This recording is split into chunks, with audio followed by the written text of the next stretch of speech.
Amado Dios y Padre Celestial, en esta hermosa noche, Señor, en esta hermosa hora, Rey, te queremos dar primeramente gracias, Señor, y tributarte gloria y honra, Señor, alabanza, Señor, a tu nombre, Señor. Tú eres bueno y grande, misericordioso. Gracias por traernos con bien a nuestra casa, Señor. Gracias porque nos has dado la oportunidad de reunirnos una vez más, Señor, y de sentarnos a tus pies para aprender, Señor. Gracias porque es tu Santo Espíritu el que nos une, Señor. Un solo Cristo, Señor, un solo Dios y Padre de todos y un solo Señor, un solo Rey, un solo Espíritu, Señor. Y te damos gracias, Señor, porque tú eres quien nos da vida, quien nos alimenta, Señor. Solo tú tienes palabras de vida eterna, Señor. Y hoy venimos a ti, Señor, expectantes de lo que tienes para nosotros, Señor, de poder escudriñar las insondables maravillas de tu palabra, Señor. Todos esos tesoros que tú tienes allí, Señor. Como tú dices que aquel que escudriña, que es como aquel que busca un buen tesoro, Señor, que realmente el reino de Dios es como aquel que tiene muchas cosas allí, un tesoro y saca cosas nuevas y cosas viejas de allí, ¿no? Y ahonda y profundiza, Señor, y realmente queremos, Rey, que conocerte, que todo esto redunde para tu gloria, que todo lo que hagamos, Señor, sea para acercarnos más a ti y para conformarnos más a Cristo. Te lo pedimos, Señor, danos iluminación, danos entendimiento, Señor, danos el ánimo pronto, Señor. Aquellos que dudan, aquellos que claudican, Señor, ayúdales a levantarse, ayúdanos a nosotros a ser ejemplos, Señor. Y que aquellos que están con dudas, Señor, tráelos, Señor, y que se puedan unir a este estudio, Señor, y conocerte cada día más. Te damos gracias en esta hora, Señor, en Cristo Jesús. Amén y amén. Amén. Amén. Bueno, lo importante de cualquier estudio eh, es lo que queda en cada uno de nosotros, ¿no?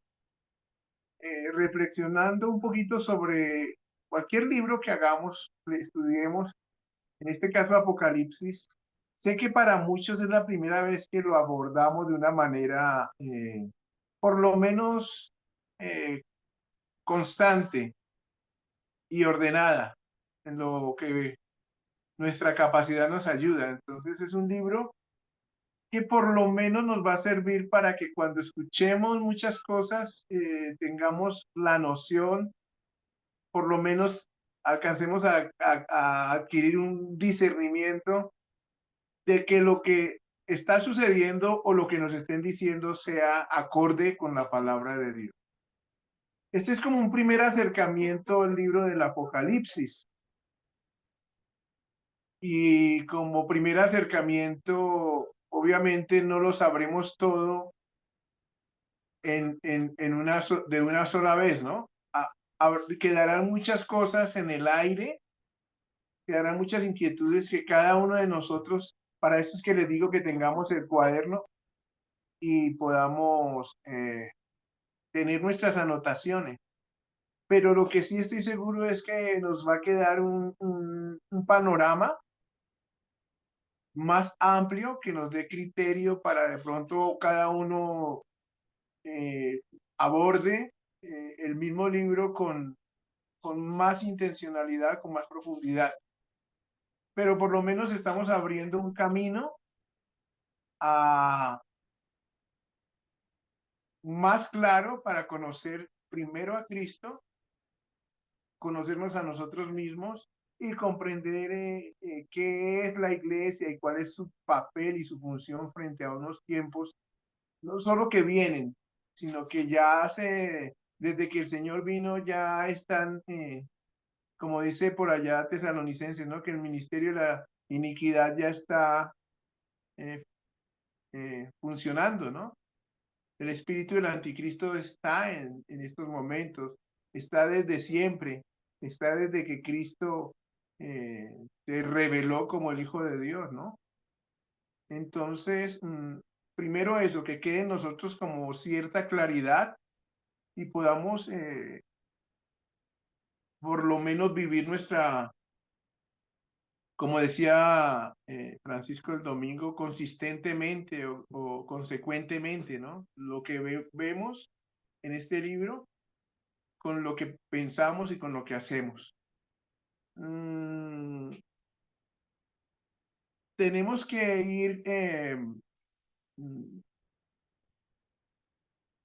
teniendo apuntes, como les digo, porque se nos olvidan las cosas y porque cuando uno tiene apuntes, como digo siempre, primera de Kung Fu, ¿no? La más débil de las tintas puede más que la más fuerte de las memorias, ¿no? Cuando anotamos, algo sucede también en nuestro entender y crecemos. Entonces ese es el propósito, que nosotros entendamos un poco más. De aquí, de lo que hemos venido leyendo hasta el capítulo 5 y 6, vemos que comienza en el capítulo 6, que comienzan los sellos, comienzan a darse cosas más controversiales cada vez más. Y es por eso que es bueno tener apuntes, es por eso que es bueno analizar. Y vuelvo y les digo, no vamos a memorizar ni vamos a comprenderlo todo, pero sí vamos a ampliar nuestro conocimiento de la palabra. Entonces, de acuerdo a lo que venimos diciendo, hemos visto los cuatro sellos que nos hablan de la revelación, ¿cierto? Y de la revelación de lo que va a suceder o ya comenzó a suceder, porque dice que uno salió, dice que algunos caballos salieron, ¿no? O sea que ya están en movimiento, ¿no? Eh, eh, quiero que entendamos muchas cosas, como desde el comienzo les decía. Primero que entendamos que este es un libro mayoritariamente simbólico, ¿no? Como tal, debemos ser muy audaces, muy cuidadosos en la interpretación que demos de todas estas cosas. Dos, hemos sabido que no hay nada nuevo en el Apocalipsis realmente. Lo que nos revela el Apocalipsis en primera instancia es que no conocemos la Biblia, porque desde el Génesis y hemos visto Daniel, hemos visto Zacarías, Malaquías, Jeremías, Ezequiel, Daniel, Isaías, vemos que lo que está en Apocalipsis realmente ya está y nos ayuda a comprenderlo mayormente los libros del Antiguo Testamento. Hemos visto que Mateo 24 es clave para que lo leamos y lo meditemos y lo confrontemos. También tenemos que entender algo que es importante. Siempre hemos dicho que estos acontecimientos posiblemente no suceden en orden cronológico, sino que hay muchas cosas que están sucediendo casi que al tiempo, sino que para efectos de mostrarnos es como, por ejemplo, 7 es el número completo, ¿no? Y nos habla de 7 trompetas, de 7 juicios, de 7, hemos visto 7 candeleros que nos hablan de la totalidad, de la plenitud del Espíritu Santo, 7 trompetas, 4 caballos, 7 copas, 7 truenos. Todo esto nos habla no de algo secuencial, sino de algo total que puede estar sucediendo, ¿no? Lo que sí también tenemos que determinar, como en el caso del capítulo 6, que hemos visto de los sellos, es que nos está mostrando una serie de eventos en el cielo y otros eventos en la tierra. también tenemos que tener cuidado con estos espacios donde suceden las cosas. Si me dieran la cara, yo sería más feliz. Qué pena con ustedes. Es que suena con todo. Ah, bueno, los que estén trabajando, trabajen. Yo sé que sí. Pero se siente uno como hablándole al aire, ¿no? Como que no se puede interactuar, ¿no? Muchas veces. Entonces no es porque yo sea cansón, sino que es bueno interactuar, ¿no?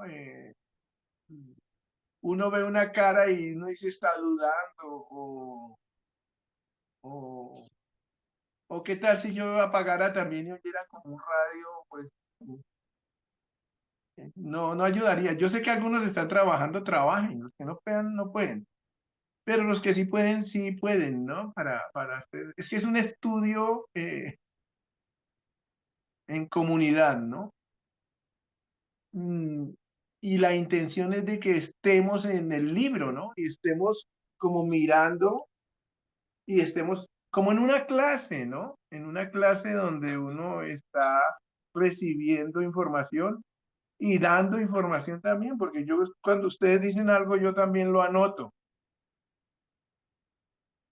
Y la idea no es de que yo tenga la razón todo el tiempo, porque de eso no se trata de que en cada uno de ustedes y en mí quede el conocimiento, ¿no? Que nos puede transformar, que nos puede renovar.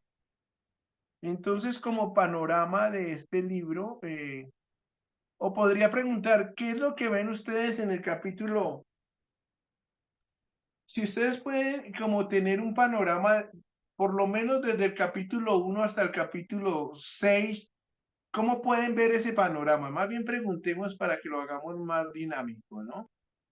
Teniendo en cuenta, es un libro que tenemos que tener tanto práctica en él que debemos tener muchas cosas al tiempo en la cabeza.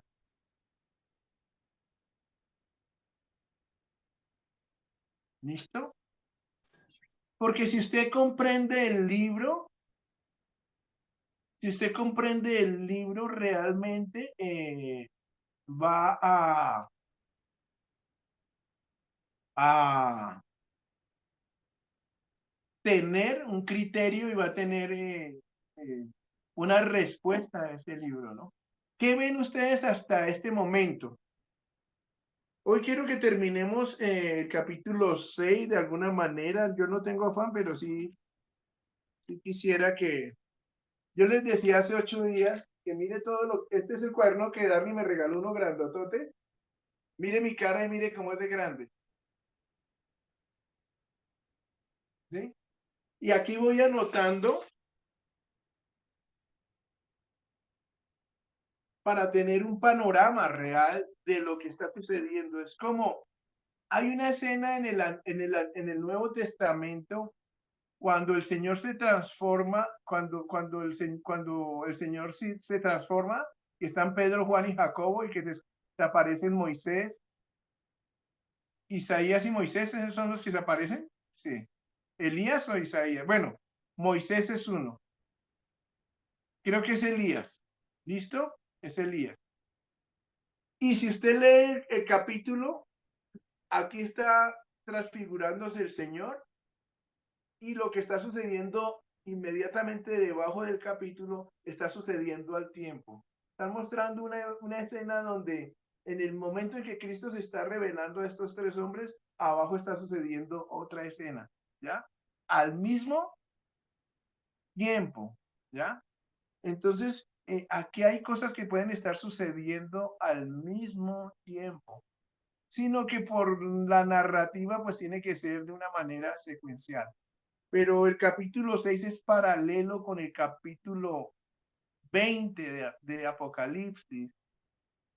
Hay paralelos, hay siete juicios que simbolizan no que uno va a suceder después del otro, sino que van a suceder de una manera compacta, ¿no? Completa, es de lo que nos está hablando.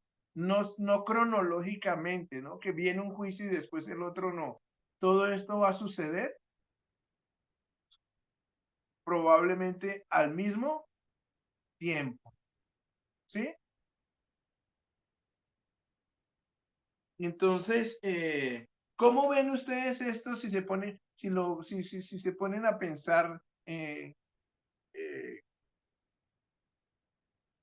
después de que son enviadas las cartas a las iglesias, ¿cierto? Capítulo 2 y capítulo 3, ¿cierto? Son enviadas las cartas a las iglesias.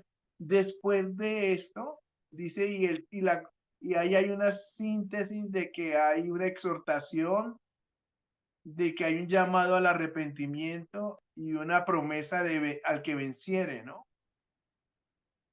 Hay dos iglesias que pasan el año. ¿Cuáles son las dos iglesias que van bien allí?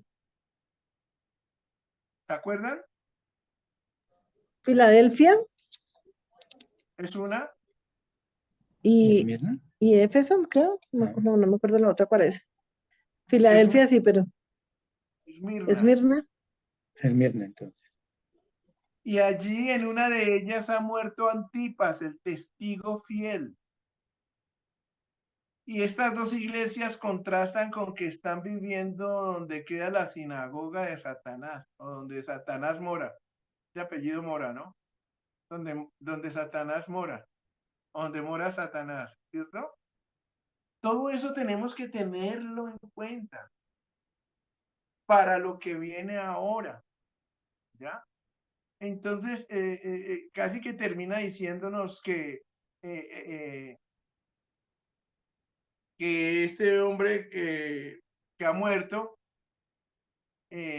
ahora lo vamos a ver, ahora viene la revelación en el capítulo 4 y 5. ¿Qué vienen en el capítulo 4 y 5?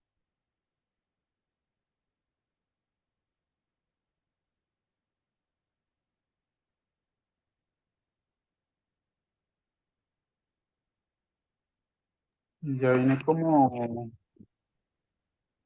la manifestación, digamos, celestial de, o sea, de las criaturas que adoran al Señor y la revelación del Cordero. Bueno, se muestra el Cordero que va a desatar los sellos. Digamos que es una visión de las huestes celestiales, incluyendo al Padre, incluyendo a Dios mismo, a toda la hueste celestial, y como una antesala para que el Cordero se presente a abrir los sellos.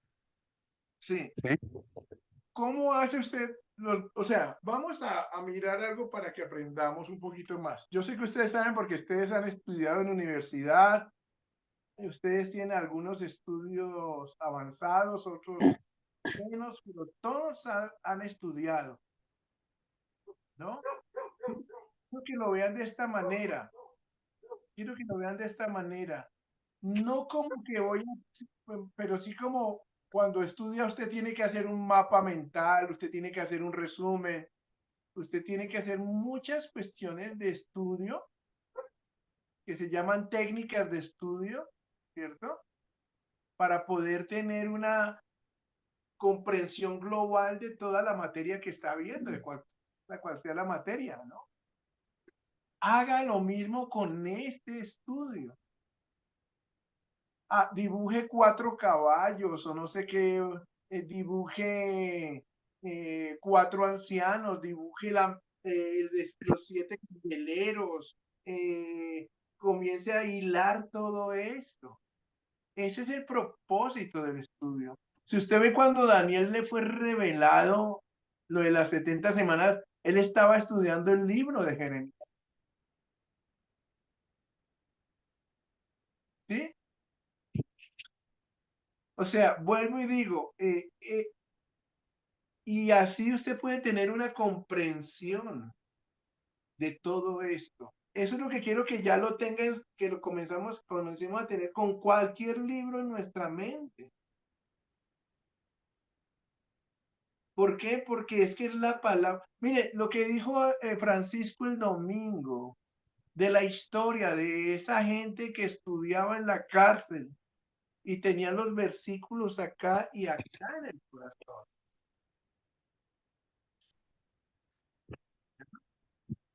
Imagínense que Juan está en Patmos, Pablo está en la prisión, ¿no? Usted está en el trabajo, usted no puede llevarse la Biblia para el trabajo, muchas veces, ¿no? Pero lo que alimenta el espíritu, lo que alimenta la vida del espíritu es la palabra de Dios.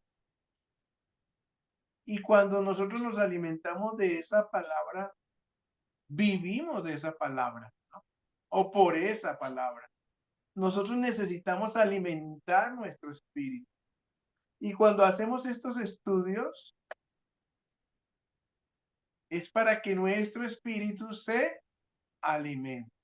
Cuando yo veo la grandeza de Dios en estos textos, cuando yo veo el control de Dios en estos textos, cuando yo veo ahorita que quiero que entendamos, pero tengo que hacer un estudio también, el Señor nos dio inteligencia, nos dio capacidad de análisis, nos dio emociones para que las usemos con la palabra de Dios.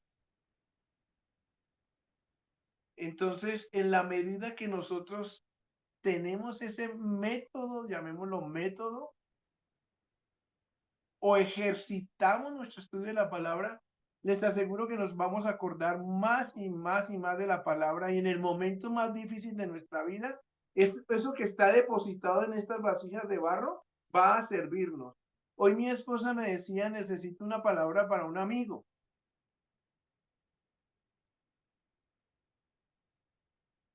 O para tu vida, ya sea para tu trabajo, pero si no la tienes depositada, no es lo mismo que yo saque y busque aquí palabras para un necesitado. Usted solo escribe en Google y ya la encuentra. Pero otra cosa es que usted tenga en el corazón y tenga la comunión con Dios para en esos momentos salga aceite de nuestras lámparas o salga luz de nuestros candeleros, ¿no? ¿Me estoy haciendo entender? Esa es nuestra vida de fe. No es religiosidad. Es que usted necesita a diario, cada uno de nosotros, no solo de pan vivirá el hombre, sino de toda palabra que sale de la boca de Dios. Por eso nuestras vidas, como decía el domingo en la prédica, no, muchas veces ese gozo se va, ¿no? Pero el gozo está acá. El gozo que le da a uno ver que vienen tiempos. Yo busqué 2 palabras para resumir el capítulo 6. ¿Sí? 2 frases para resumir el capítulo 6. Uno es la realidad de la iglesia. Y 2, la mitad del capítulo 6 me habla de la realidad de los que no creyeron. Pero para sacar esas 2 frases tengo que leerlo. ¿Sí? Y tengo que desenredar muchas sogas que hay ahí. ¿Sí? Y yo no puedo esperar que alguien venga y me diga, mira, esto es esto y esto es esto. Porque a mí, ustedes no les consta si lo que yo estoy diciendo es verdad. El estudio es para que entre todos lleguemos a comprender esa verdad. Mire,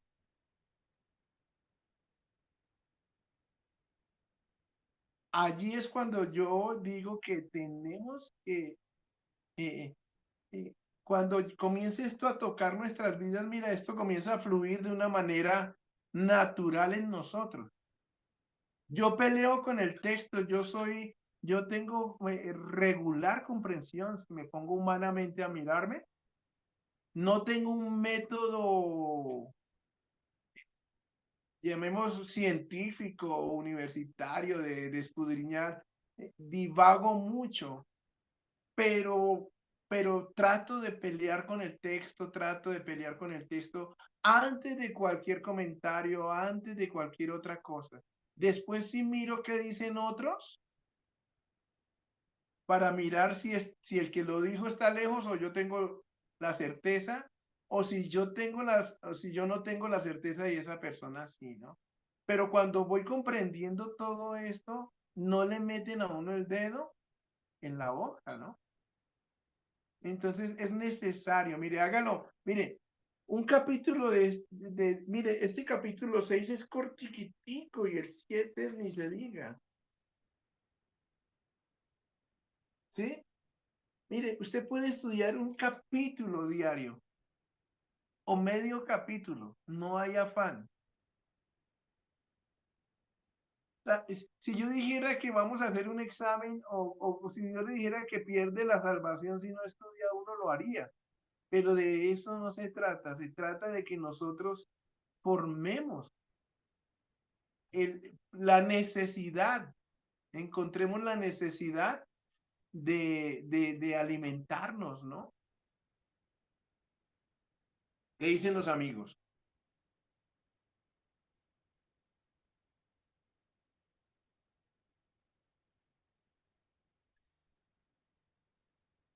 ¿Sí?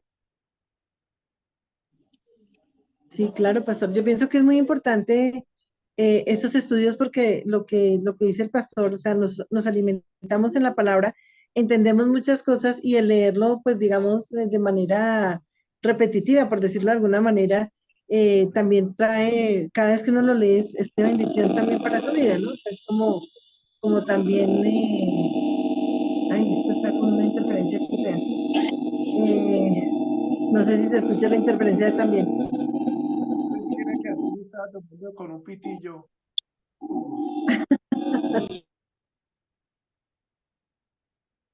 Ahí estás ya, Ari.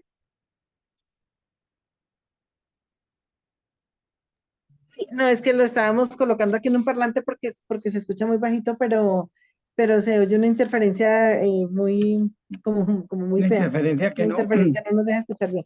no permite. Entonces, pienso que son muy importantes, estaba retomando la idea, porque pues nos muestra, o sea, la realidad que estamos viviendo, o sea, a Juan le mostró lo que había sucedido, lo que estaba por suceder, lo que estaba sucediendo y es lo que estamos viendo en este momento. Entonces, sí me parece muy importante el estudio profundo de este tema, pues, bueno, cualquier tema de la Biblia, pero este el Apocalipsis en especial me genera a mí mucha, ¿qué digo yo? Como ganas de Ansiedad. saber, sí, como ansiedad de saber como muchas cosas que están allí que tal vez uno las ha leído o las ha malinterpretado, por decirlo así, o ha escuchado algún mensaje donde se le da otra interpretación. Entonces, es bueno leerlo y es bueno releerlo nuevamente y analizarlo para poder entender lo que quiere decir allí el texto. Sí. Y entonces, cuando, cuando yo veo ese trono, ¿no? Después de las cartas leídas a las iglesias, o sea, como la advertencia de que Él viene y de que ya se va a desatar, pero los tiempos ya comenzaron, ¿no? Yo lo veo desde que comenzó el Señor y desde que la iglesia ha habido persecución, ha habido tribulación, ha habido muchas cosas fuertes para la iglesia, ¿no?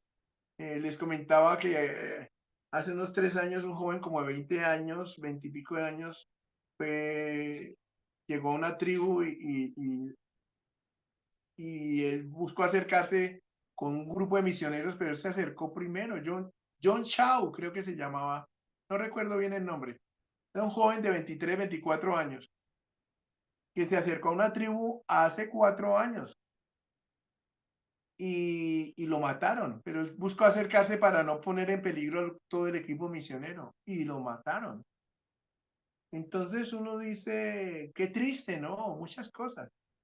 Pero cuando yo leo este texto de capítulo 6 de Apocalipsis nos muestra dónde están los que han muerto en Cristo, ¿no? Por eso digo que la realidad de la iglesia Y los que están gozando ahorita van a pedir que las piedras le caigan encima, ¿no? Este capítulo termina así, ¿no? Por eso digo que la realidad de la iglesia y la realidad de un mundo incrédulo, para que cuando la gente entienda, corra a Dios, no corra de Dios, ¿no? Aquí vemos muchos que van a correr de Dios, cuando Dios dice que vengan a mí, ¿no? Corran a mí. ¿Estás cansado? Ven a mí. ¿Estás atribulado? Ven a mí. ¿Estás con temor? Ven a mí, ¿no? Pero aquí vemos que la realidad es que va a haber un grupo de gente que va a perseguir a la iglesia, que va a perseguir a todo lo que se llama cristiano o Cristo, pero que el final de ellos va a ser aquí muy deplorable. Ya cuando veo el capítulo 7, estoy viendo una disposición de todo lo que se va a mover, que todavía no se han movido porque dice que hay 4 vientos que se los detenían hasta que se haya completado un número. Que va, y la respuesta van a ser esos 144,000. Cuando yo leo todo eso y voy desenmadejando todo esto con el Antiguo Testamento y aún con el Nuevo Testamento, puedo decir que esos 144,000 son simbólicos, no son literales.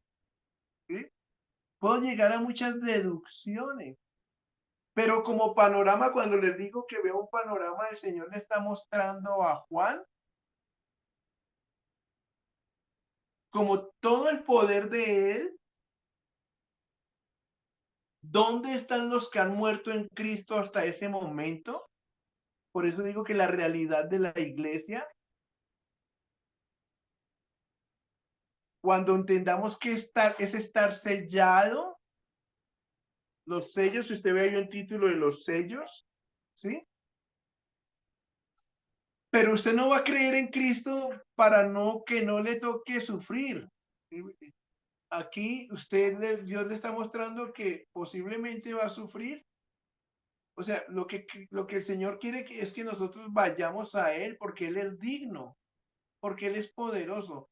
Otros, por eso el terrorismo que se siembra la gente diciendo, pues yo creo en Cristo porque si no me... Y usted no cree en Cristo para no ir al infierno, usted no cree en Cristo para no ir a un juicio. Usted cree en Cristo porque su amor lo trajo. Más allá de si muere o no muere.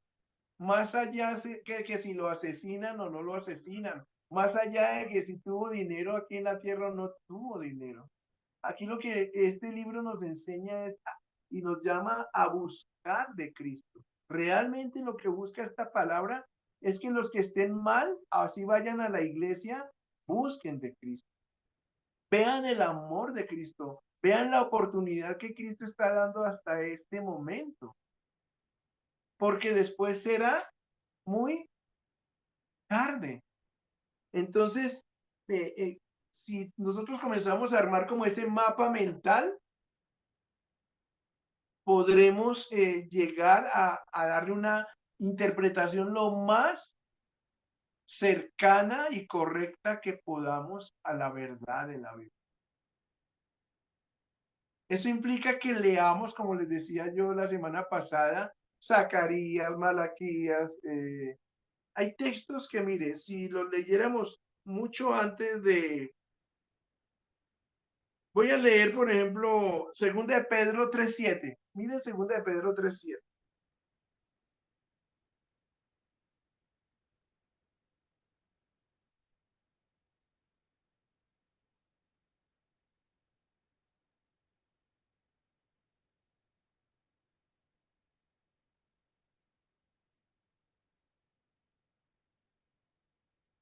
A mí me gusta colocar el ejemplo de Diana Díaz. Dianita es una niña que le gusta leer mucho. Sus libros, no sé, ¿cuál es el género que más le gusta leer, Diana? Realismo literario. Realismo literario, ¿cierto?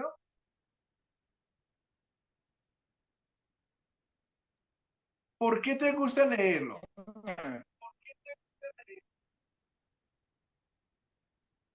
Porque se lo escucha tan lejos. Pues no, me gusta leer porque, porque pues uno aprende cultura general, uno aprende gramática, construcción de textos, argumentación, y además porque es un momento en el que tú como que dejas de lado tu vida y lo que tú estás haciendo y te metes en otra historia o en otro cuento.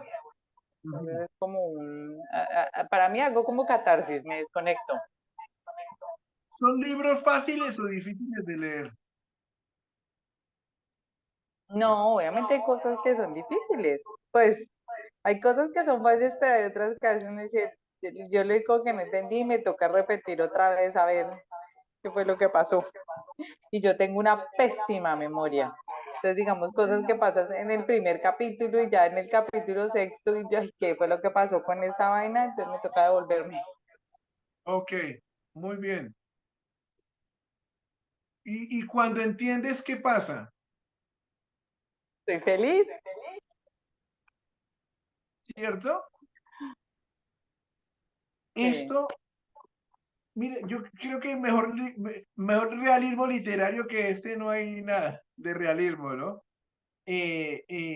Cuando tú encuentres la clave, cuando uno encuentre la clave del libro, uno comienza a desarrollar muchas cosas. ¿Y qué más si esto es un alimento espiritual, ¿no? Si esto es algo que va a sustentar mi vida, mi realidad, realmente esto es lo que sustenta lo que es la verdad, ¿no? De la vida. Y cuando uno comienza a entender, mire, segunda de Pedro, les digo, 3:7, ¿cierto?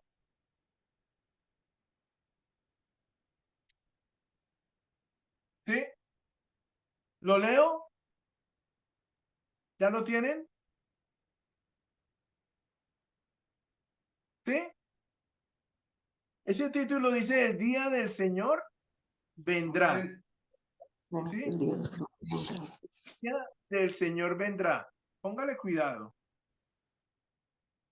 Pero los cielos y la tierra que existen ahora están reservados por la misma palabra, guardados para el fuego en el día del juicio y de la perdición de los hombres impíos.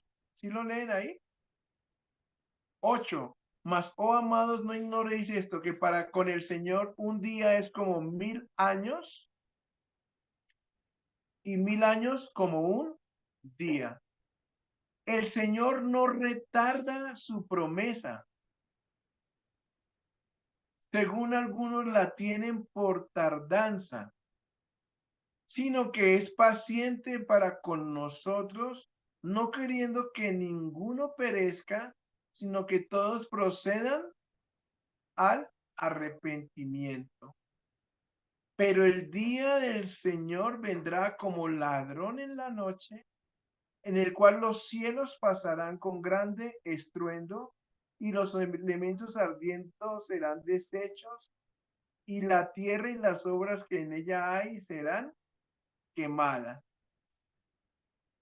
Puesto que todas estas cosas han de ser deshechas, ¿cómo no debéis vosotros andar en santa y piadosa manera de vivir, esperando y apresurándolos para la venida del día de Dios, en el cual los cielos, encendiéndose, serán deshechos y los elementos siendo quemados se fundirán?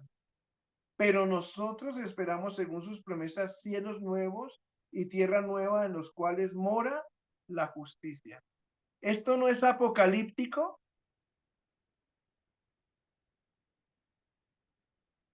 ¿Qué dicen?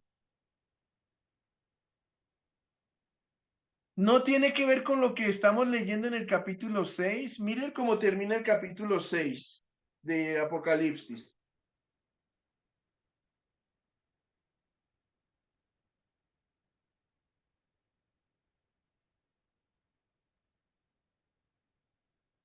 versículo 6, capítulo 6, versículo, Y el sexto sello.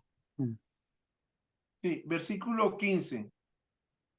Desde el 14, no he dicho, desde el 12. Mire cuando abrió el sexto sello. ¿Se acuerda que les digo que lo resumo en la incredulidad? La realidad de la incredulidad. Y miré cuando abrió el sexto sello, ya que hubo un gran terremoto y el sol se puso negro como tela de silicio y la luna se volvió toda como sangre. ¿No tiene relación con Pedro? Y las estrellas del cielo cayeron sobre la tierra como la higuera deja caer sus higos cuando es sacudida por un fuerte viento. Y el cielo se desvaneció como un pergamino que se enrolla y todo monte y toda isla se removió de su lugar. Y los reyes de la tierra y los grandes y los ricos, los capitanes, los poderosos y otros y todo siervo y todo libre se escondieron. Mire quiénes van a caer allí. No, tenga plata, no tenga plata, sea político, sea libre, sea esclavo. Se escondieron en las cuevas y entre las peñas de los montes. Y decían a los montes y a las peñas, caed sobre nosotros y escondednos del rostro de aquel que está sentado sobre el trono y de la ira del Cordero, porque el gran día de su ira ha llegado. ¿Y quién podrá sostenerse en pie? Ahí queda abierta una pregunta. Ahora,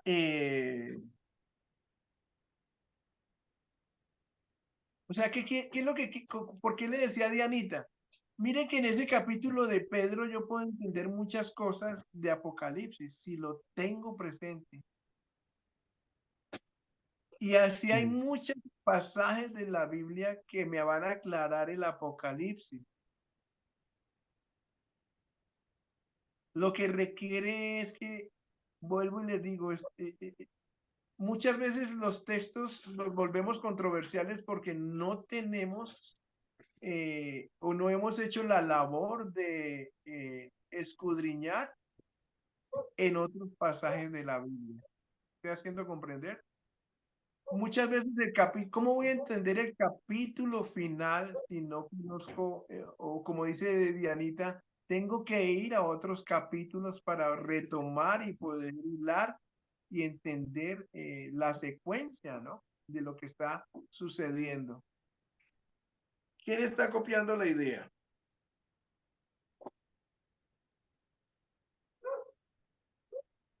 Y el Apocalipsis es el que me va a amarrar todos esos lazos sueltos que quedaron desde el Génesis hasta Judas. ¿Ya? Por eso usted ve que si hay un libro que tenga hartas referencias es Apocalipsis, de libros del Antiguo Testamento. Cuando comenzamos dijimos que había más de 300 referencias directas y muchas indirectas, ¿se acuerdan? Entonces, para ir avanzando, o sea, yo no tengo, he tratado como de mostrarles la necesidad de ir a cada libro y buscar, ¿no? Y comenzar a amarrar muchas cosas. Lleve sus apuntes, en Apocalipsis nos sirven mucho los dibujos, nos sirven mucho los números son simbólicos. Dice, mira, ahora sí leamos el capítulo 6. Vi cuando el Cordero abrió uno de los sellos, y oí cuando uno de los seres vivientes. Ah, bueno, pero eso ya lo habíamos leído desde el capítulo 6 ya, ¿no? Lo vimos hace 8 días.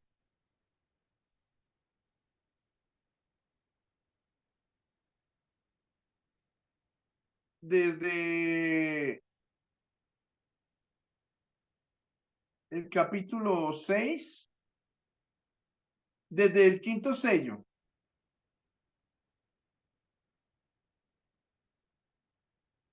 Vi bajo el altar, mire, aquí ya comenzamos a ver, lo habíamos leído, pero quiero que lo miremos y tengamos muchas cosas claras allí. Cuando abrió el quinto sello, vi bajo el altar las almas de los que habían sido muertos por causa de la palabra de Dios y por el testimonio que tenían. ¿Se acuerda que nos muestra allá en las iglesias que ha muerto un testigo fiel? Es que yo dije el nombre y ahora se me olvidó el nombre. Y dice, y clamaban a gran voz, diciendo, mire aquí esta pregunta que está haciendo. ¿Hasta cuándo, Señor santo y verdadero, no juzgas y vengas nuestra sangre en los que moran en la tierra? Y se les dieron vestiduras blancas y se les dio que descansasen todavía un poco de tiempo. ¿Se acuerdan de la promesa de Pedro? Se dio que descansase todavía un poco de tiempo hasta que se completara el número de sus consiervos y sus hermanos que también habían de ser muertos con ellos. Hasta ahí. Allí yo veo una iglesia, ¿ya? Dice allí, vi bajo el altar. ¿Qué quiere decir que los vio bajo el altar? Las almas de los que habían sido muertos por causa de la palabra de Dios y por el testimonio que tenían. ¿A quién vio ahí en el altar, bajo el altar?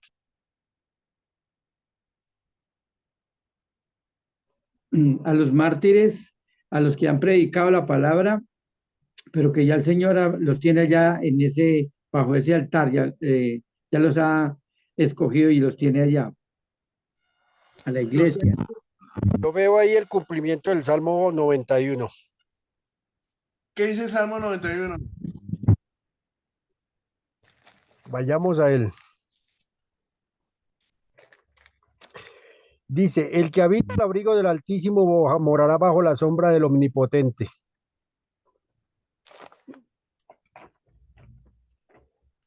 Bueno, está bien. Interesante porque le está dando un alcance mayor, ¿cierto? A ese salmo uno lo entiende aquí en la tierra, ¿cierto? Luchini. Pues mucha gente lo tiene y lo mantiene aquí abierto, pues ni siquiera lo leen, como que por inercia debe cumplirse según el que no cree, ¿no? O el que cree a su manera.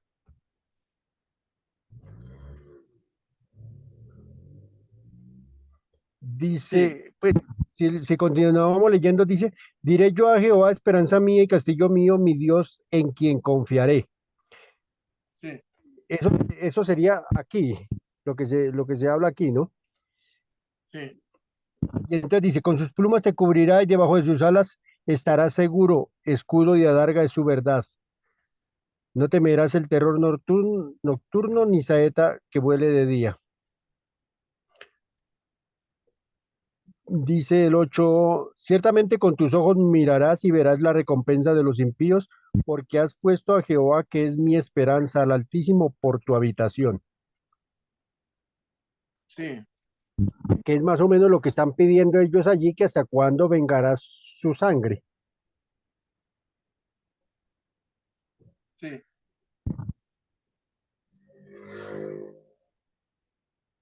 Bueno, sí tiene un alcance, pero bueno, está bien. ¿Qué es el altar?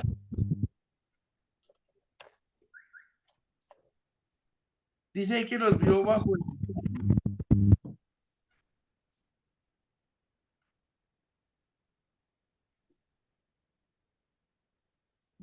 Es como bajo la protección del Señor, ¿no?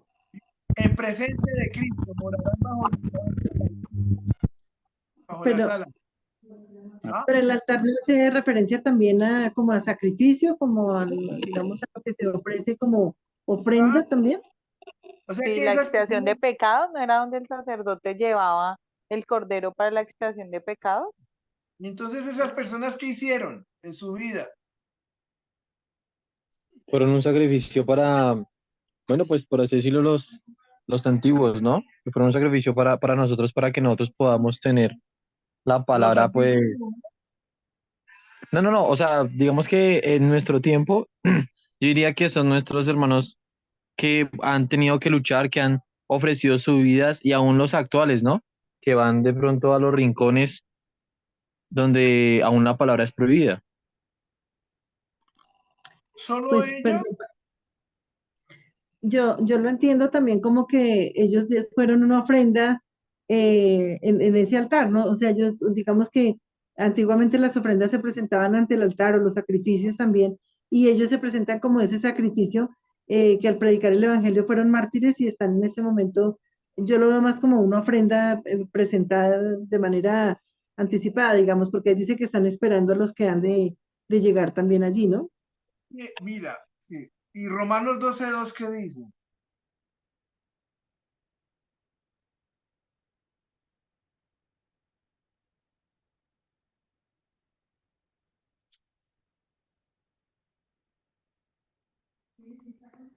Romanos 12:2. Sí.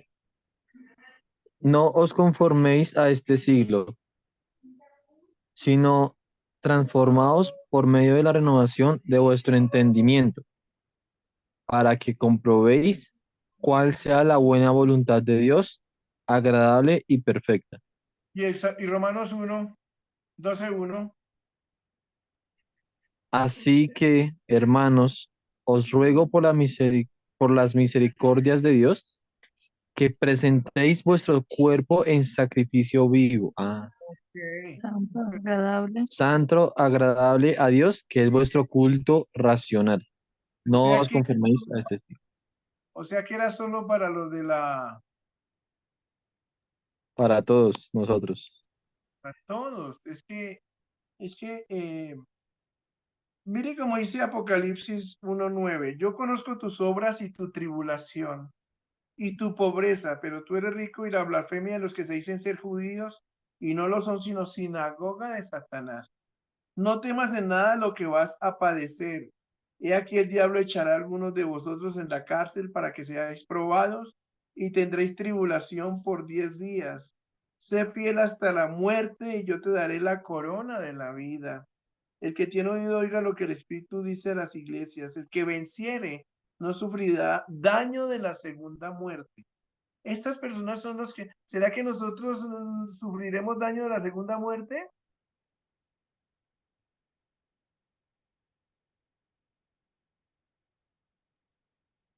¿O será que la única manera de llegar allá y estar en ese altar es muriendo asesinado o como mártir?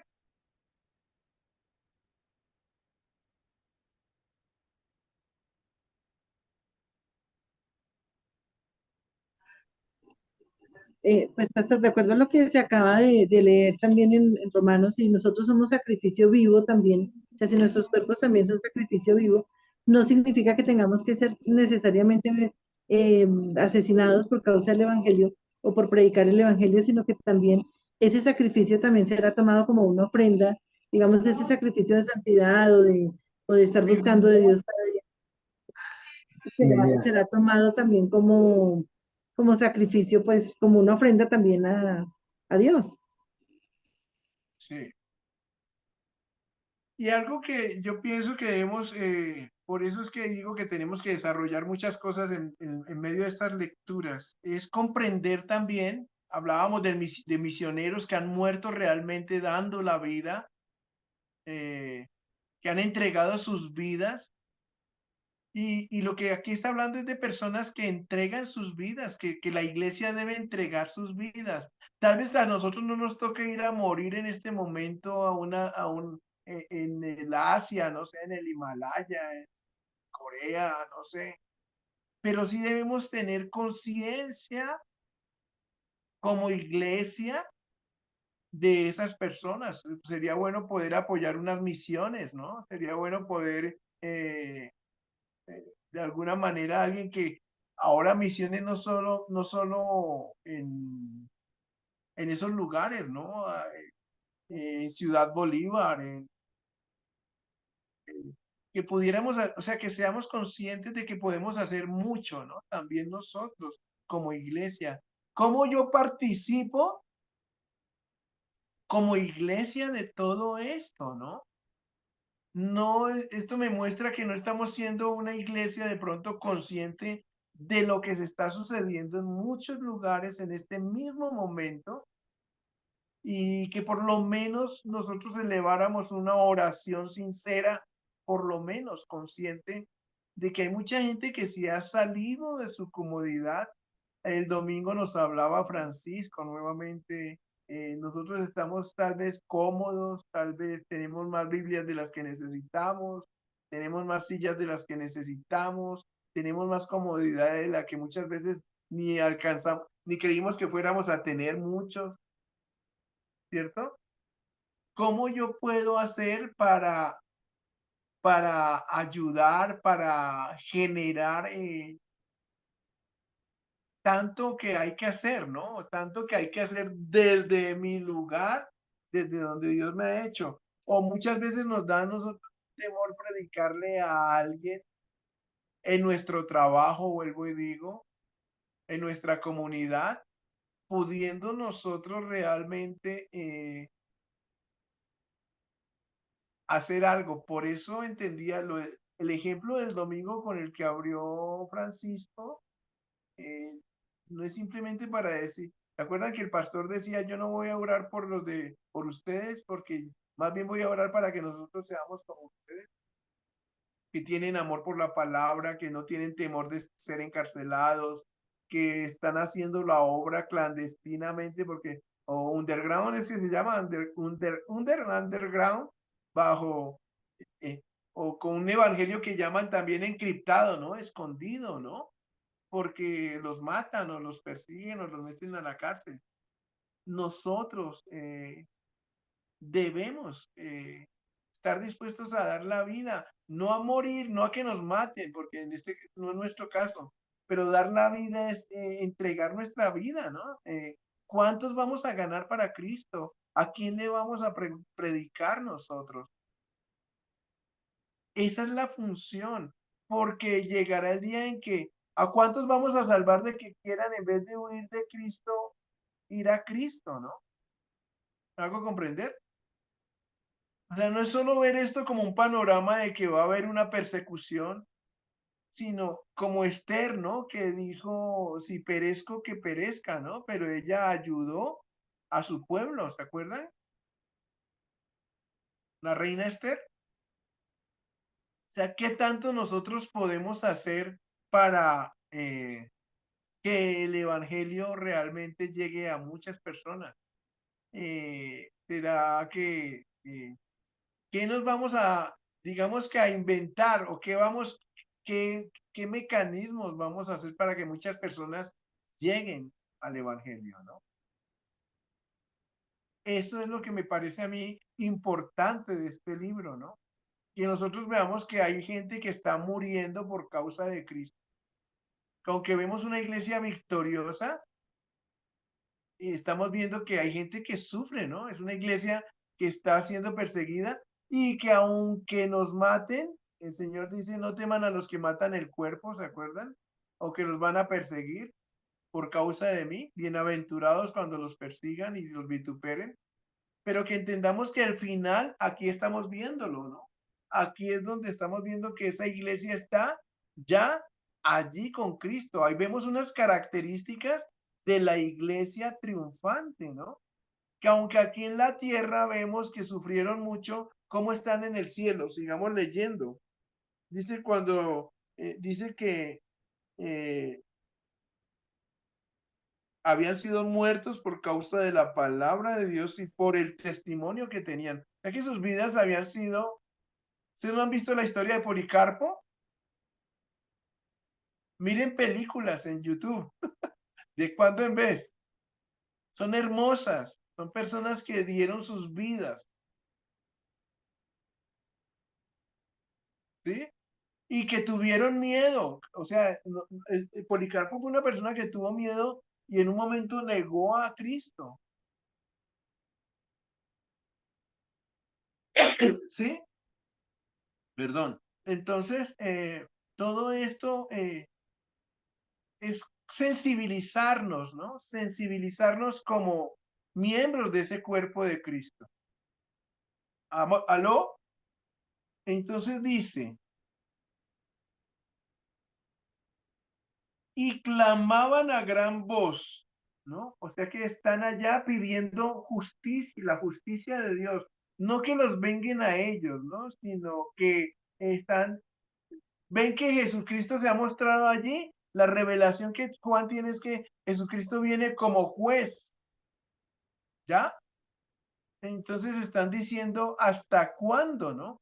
Por eso leímos en segunda de Pedro que para Dios 1000 años son como un día, ¿no? Y que no demora la tardanza, como muchos tienen por tardanza, sino que en su amor, Dios está esperando que muchos procedan ¿a qué? No quiere que se pierdan, sino que procedan al arrepentimiento, ¿ya? O sea que si no ha venido el Señor todavía, si va a haber una tribulación, si va a haber un momento en el que Dios va a caer en juicio contra todas estas personas, ellos están diciendo ¿hasta cuándo? Mira lo que está revelando Dios allí. Entonces dice, ¿hasta cuándo, Señor Santo y verdadero, no juzgas y vengas nuestra sangre en los que moran en la tierra? Desde el cielo, esos que ya han muerto están vivos, están morando bajo las alas de la, como dice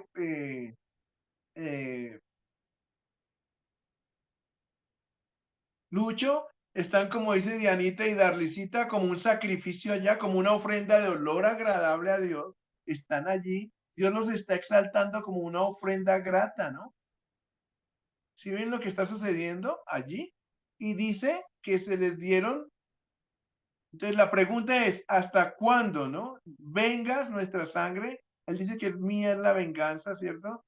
En los que moran en la tierra. Dice en Hebreos que desde que la sangre de Abel clama, ¿no? O sea, desde el primer inocente muerto hasta el día de hoy, la sangre de los mártires clama, ¿ya? Y dice, y clamaban a gran voz diciendo, ¿hasta cuándo, Señor, santo y verdadero, nos juzgas y venga nuestra sangre en los que moran a la tierra? Aquí hay otra característica, versículo 11. Y se les dieron vestiduras blancas. ¿Por qué se les dieron vestiduras blancas? ¿Por méritos? ¿Porque dieron sus vidas? ¿Qué dicen ustedes?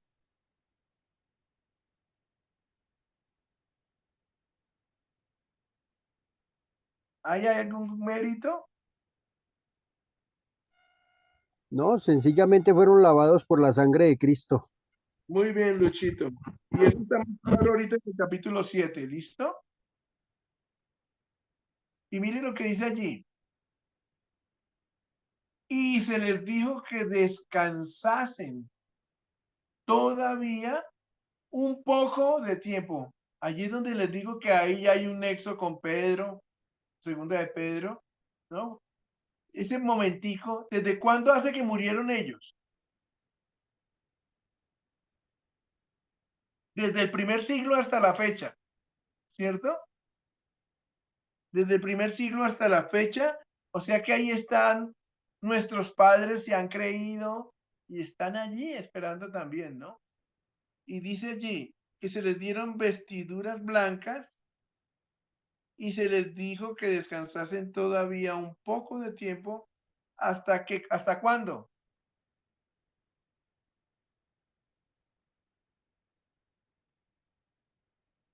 Hasta que se completara el número de sus consiervos y sus hermanos que también habían de ser muertos como ellos.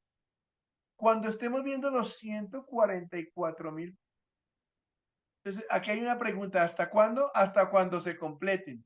En el capítulo 7 van, por eso digo que esto no es cronológico, sino está sucediendo de alguna manera a través de estos 20 siglos, ¿no? Hasta aquí, entonces, allá más adelante en el capítulo 7, que es un paréntesis, el capítulo 7 no se abre el séptimo sello, sino en el capítulo 7 nos va a hablar de esa iglesia perseguida de los 144,000, ¿sí? Que hay que estudiarlos con cuidado, porque hay muchos datos que están en el Antiguo Testamento que nos pueden dar claridad de quiénes son esos 144,000. Pero esos 144,000 muchos lo usan como un número literal, ¿no? Pero recordemos que todo esto es simbólico. Pero los testigos de Jehová lo usan de una manera literal. Y ya se les acabaron los 144,000.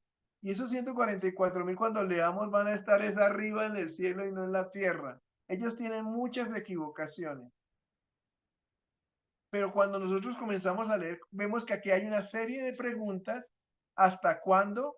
Hasta que se complete tal número. Y en el otro capítulo nos va a dar un número que va a representar la totalidad de los que han sido redimidos. ¿Ya?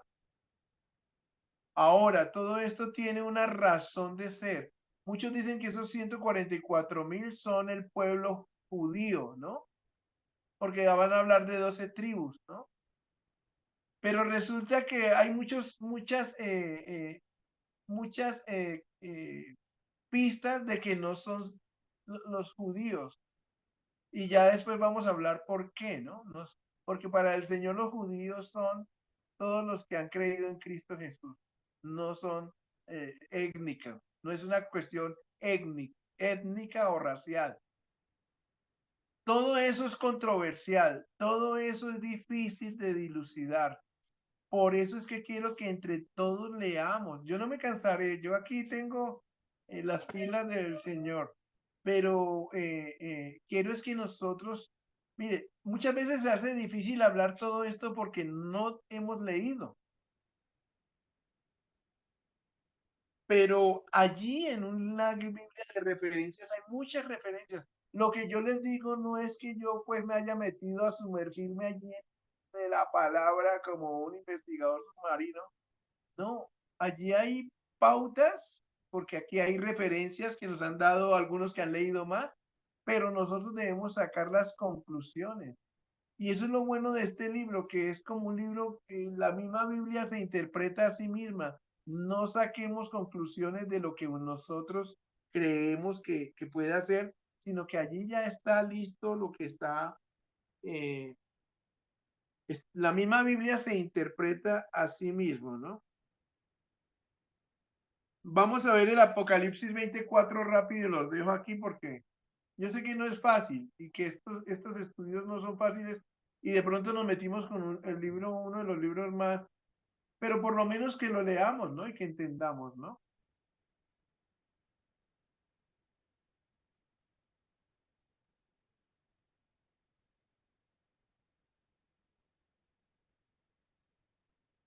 Y mire que es lo mismo, no es que aquí vio otros muertos, sino que son los mismos muertos. Por eso digo que esto es como entrelazado, ¿no? No es secuencial. Y dice allí, y vi tronos 24 y se sentaron sobre ellos los que recibieron la facultad de juzgar, y vi las almas, otra vez vi las almas de los decapitados por causa del testimonio de Jesús y por la palabra de Dios. ¿Sí ves que es lo mismo?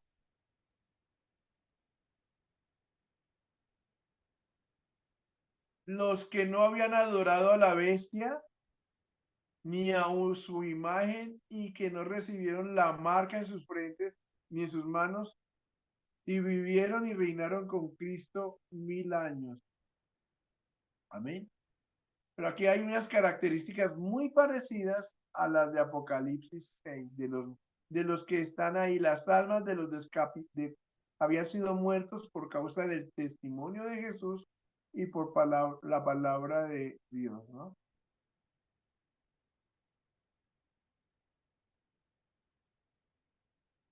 O sea que algo que nos muestra Apocalipsis también es el sufrimiento de la iglesia, ¿no?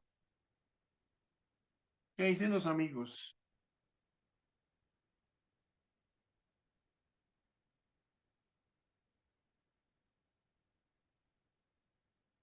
¿Será que eso es futuro?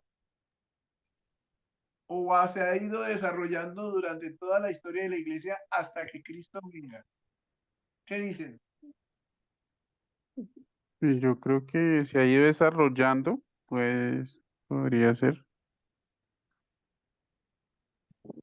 Sí, yo también pienso que se ha ido desarrollando y va a seguir desarrollándose hasta que Cristo venga. ¿Cierto? por las características del libro, vuelvo y digo, pero muchas veces muchos que enseñan esto porque lo copian o porque lo ven de otras personas, lo enseñan como si fueran eventos diferentes. Pero mire que hay 7, mire, hay números que tenemos que tener en cuenta. Hay 7 juicios. Cuando yo leo por allá el Levítico, las bendiciones y las maldiciones en el capítulo 26, habla de 7 juicios también. 7 es un número de totalidad, no un número secuencial, ¿sí? Es un número perfecto. Lo mismo 12 de la tribu de Israel más 12 discípulos, 12 por 12. Y cuando lo estudiemos, ahorita no me crean, pero cuando lo estudiemos vamos a ver que esos 144.000, que es un número simbólico, incluye el pueblo de Dios, no solo los judíos. En esto hay una tendencia de que dicen que esos 144.000 son judíos. Pero mire que ahí hay muchas inconsistencias, porque dicen que no se han acostado con mujer, que son vírgenes. O sea que lo primero es que no van a haber salvas mujeres de Israel, solo hombres. ¿Eso suena ya? Ahora cuando dicen que no se han acostado con mujeres, entonces quiere decir que no se casaron o que eran solteros todos.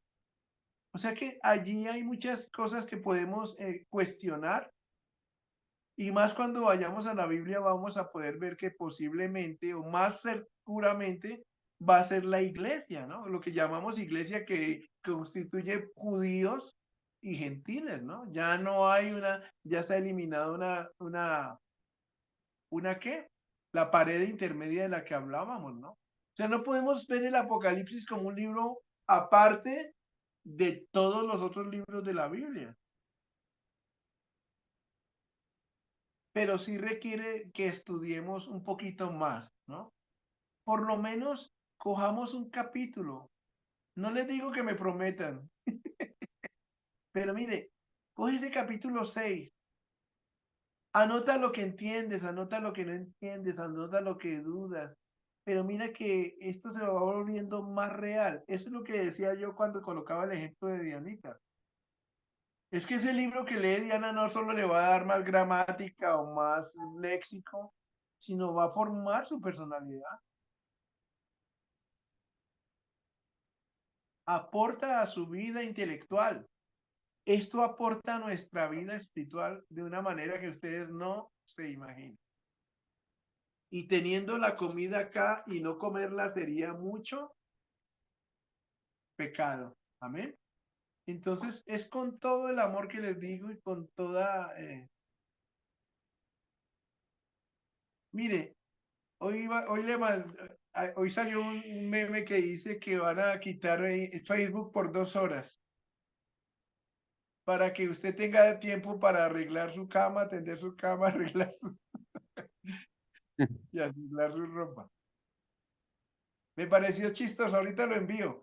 Pero mire, nosotros podemos dedicarle, mire, seguro que cada uno de nosotros podemos dedicarle 20 minutos. Ahora al mismo texto. Mire, usted no se ha enamorado muchas veces de todo esto, es porque no le ha puesto pero métale y verá que es por su vida, ¿no? Es que es por su vida. Es por su vida eterna. Yo quiero estar ahí en ese altar, ¿no? Porque mire cómo termina para terminar ahora sí. Mire cómo termina ese capítulo mire lo que está abriendo el Señor en ese sello 6. En ese sexto sello. Mire, ya abrió en el quinto sello, nos mostró un panorama de la iglesia en donde están los que han muerto, ¿cierto? Ahora miremos el capítulo 6 para dormirnos.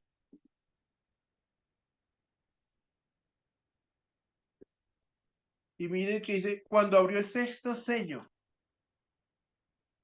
Mire el otro panorama que nos está mostrando.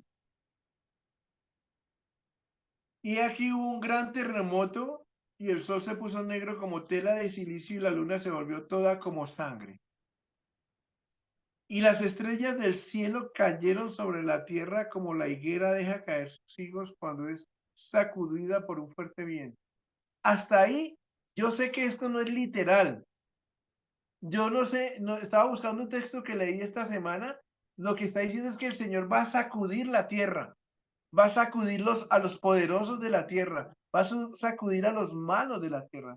Y eso es simbólico como de un terremoto. Por allá en Isaías está. O sea que van a caer gobiernos, va a haber un zaperoco como no nos imaginamos. Eso es lo que yo entiendo ahí, más o menos. Y dice, y las estrellas del cielo cayeron sobre la tierra como la higuera, y ahí está Isaías 13, deja caer sus hijos cuando es sacudida como cuando uno mueve un palo de pepas y caen las pepas, ¿no? Por eso es que digo que sacudirán. Y el cielo se desvaneció como un pergamino que se enrolla. Imagínense cómo, y todo el monte y toda isla se removió de su lugar. Entonces, o es un terremoto real o es un sacudón al planeta, a los gobiernos, a todo esto. Y dice, y los reyes de la tierra, aquí es donde yo veo, y los grandes, los ricos, los capitanes, ¿sí ven cómo es el cimbronazo que hubo? Y todos, mire, y los poderosos y todo siervo y todo libre se escondieron en las cuevas y entre las peñas de los montes. ¿Sí ves? Y decían a los montes y a las peñas, caed sobre nosotros y escondernos del rostro de aquel que está sentado sobre el trono y de la ira del Cordero. ¿Sí ves? Escondernos de Cristo, de la ira del Cordero. Sería pecado uno no predicar esto y no mostrarles lo que se viene para la gente que no quiere creer, ¿no? Habla, Antonito. Ah, ¿sí ven? Y allí es cuando, y decían los montes y a las peñas caer sobre nosotros y escondernos del rostro de aquel que está sentado sobre el trono y de la ira del Cordero, porque el gran día de su ira ha llegado y ¿quién podrá sostenerse en pie? ¿Se acuerdan que estamos leyendo el segundo de Pedro que muchos se ríen por la tardanza? Esos que se ríen son los que van a pedir que las piedras les caigan encima.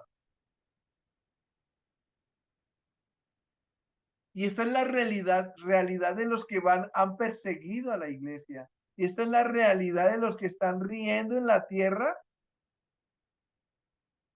pero van a tener un momento de angustia. Y mientras que los que han sufrido en la tierra, la iglesia, la que ha perseverado, va a tener gozo y descanso. ¿Ya? Entonces, si yo escribo palabras que me ayuden a comprender este texto, yo escribiría iglesia que sufre pero que vence, incrédulos y perseguidores o como quiera llamarlos, que van a llorar, ¿no? Muchos hoy en día pueden estar pasándola sabroso, viviendo sabroso, pero van a llorar. Y cuando junto esto con el libro de Pedro, con segunda de Pedro 3:10, está diciendo, no es que el Señor tarde, si ve que hay un tiempo que el Señor les dice, mientras tanto descansen, le dijo que descansara a la iglesia. Es un tiempo de descanso para los que han muerto en Cristo, están descansando. Es un tiempo de persecución en la tierra para los que estamos perseverando en Cristo. Pero eso comparado con la ira del Cordero va a ser una cosa totalmente pavorosa, ¿no? Ahora, no es para que se vuelvan a Cristo para no estar en ese juicio. Es para que nos volvamos a Cristo porque en Él hay garantía de vida, porque Él es la vida, porque Él es la resurrección y la vida. ¿Cuál de los dos caminos es mejor? ¿El del capítulo 6, primera parte de la iglesia, o el capítulo 6, segunda parte de esas personas que por poderosas que sean van a ser aplastadas, ¿no? O van a querer que las aplasten, los aplasten las tierras, ¿no?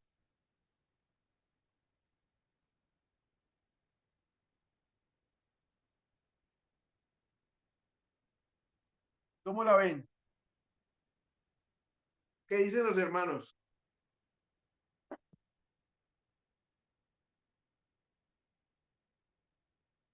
Consejo, cómprese un cuaderno, colores, lápices, dibuje, tronos, dibuje. Es muy gráfico, ¿no? Muy simbólico. ¿Qué dicen los hermanos, los que están dormidos?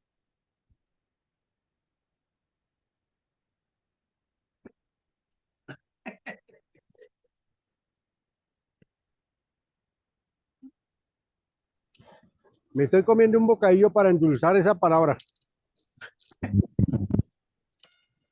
¡Qué belleza!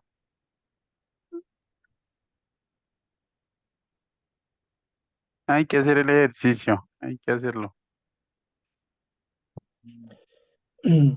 Bueno, que yo puedo decir que esto sí lo debemos de tomar en serio y hay que leer, hay que escudriñar la palabra para que cuando nos reunamos podamos entender y tener un conocimiento un poco más amplio y podamos tal vez tener esa revelación que nos da aquí mismo para que entre todos podamos comprender un poco más lo que el Señor nos está diciendo.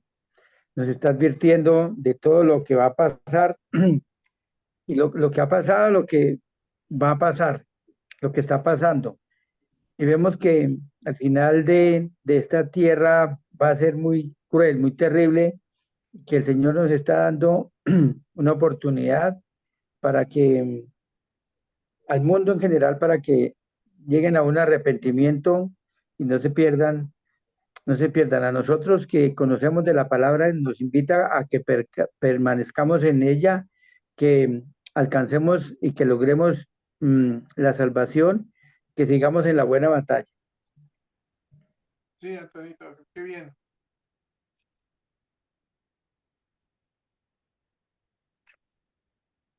Así es.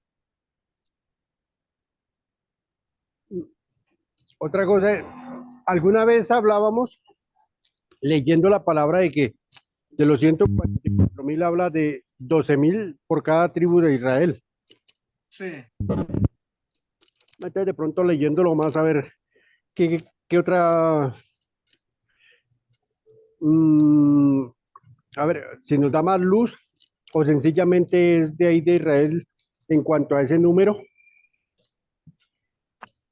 porque después dice que aquí en Apocalipsis ahorita nos dice que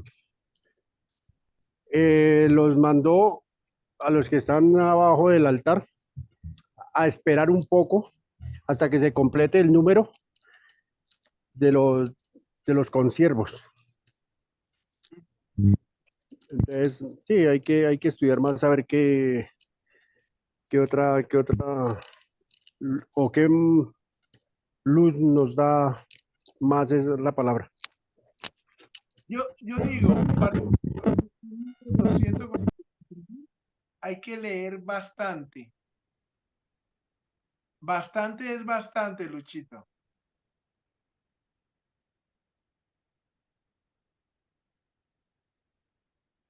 Para que uno por lo menos vislumbre de qué se trata. Yo te puedo dar algunos argumentos, como los poquitos que di ahorita, de que probablemente se trata no de que no tuvieron relaciones sexuales o que no eran casados, sino que esa parte es de la idolatría. Por eso leí Apocalipsis 20, de los que no se habían dejado marcar de la bestia, de los que no habían sido idólatras, ¿entiendes? Porque el sexo, el contexto de esa parte sexual en la profecía es idolatría. porque sería imposible que esos 144.000 que se salvan sean solo hombres y no haya una mujer y sean solo solteros, ¿entiendes? El Señor en ese contexto de pureza sexual habla de no irse tras otra mujer, que es la idolatría, ¿no? El Señor habla de que Pablo dice que presentara a la iglesia como una virgen, ¿no? O sea, hay muchos aspectos bíblicos que nos pueden ayudar a entender. Es que esto no apareció, es que vuelvo y digo, el Apocalipsis no es un libro aparte de toda la Biblia.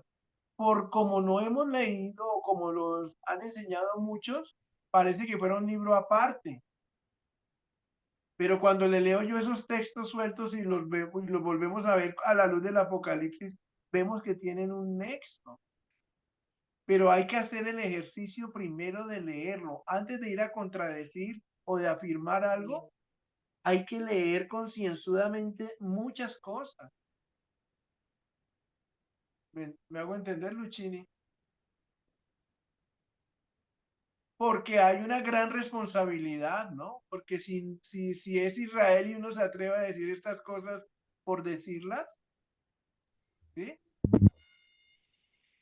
No, pastor, O de si, eso se trata el estudio. ¿ah? De eso se trata el estudio, de profundizar más. Claro, Luchito. Y entonces, todos esos números simbólicos. Sí, lo único es que, bueno, no sé hasta dónde, pero claro está escrito que son de las 12 tribus de Israel. Luchito, yo le puedo demostrar que no, pero no es Pues, el momento. no, sí, donde leímos, dice que son las 12 tribus porque nombra 12.000 de cada tribu, ¿no? Sí, pero si tú ves los nombres de la tribu de Israel del Antiguo Testamento, te vas a dar cuenta de diferencias, ¿entiendes? Por eso te digo que hay que leerlo. ¿Me escuchaste? Sí, pastor, sí. Por eso digo que es necesario, sí, leer para ver cómo qué luz nos da para si es, en cuanto a esas 12 tribus, como el primer pueblo escogido o como la iglesia. Y definir muchas cosas. Mira, ¿qué es Israel para Dios? Cuando habla de una nueva Jerusalén, hay muchos capítulos, hay capítulos y versículos de Hebreo que nos ayudarán. Por eso digo que esos estudios tienen que ser. Lo que pasa es que a veces pienso, pero ya como yo quería que, lo único que yo quiero con este libro no es que lo sepamos todo, eso fue lo mismo que dije al comienzo, sino que por lo menos lo hayamos leído como iglesia, porque no lo hemos leído ni personalmente ni como iglesia, mucho menos, ¿me entiendes? Entonces que por lo menos haya un primer acercamiento a este libro tratando de estudiarlo, ¿me entiendes?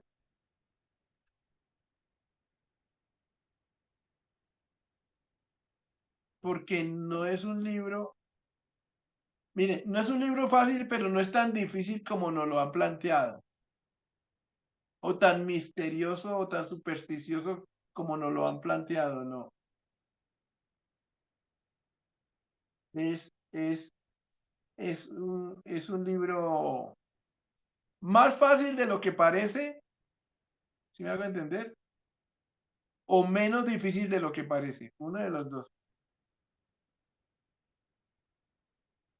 Pero si no lo leemos, mire, cuando yo veo algunos textos, hay textos en el Nuevo Testamento que yo no los había visto tan apocalípticos porque no entendía la importancia y la revelación que hay allí, ¿no? Como el texto que le leí de Segunda de Pedro hoy. Yo sé que tomó, léalo ahorita cuando terminemos. Segunda de Pedro 3:10, Luchito. Léalo y verá que le va a hablar de otra manera de aquí en adelante ese texto. Y muchos textos más. Amén. Ore, Antonito.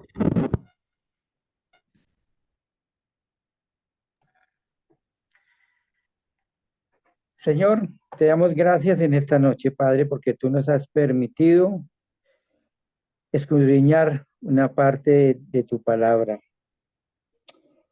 Queremos, Señor, decirte que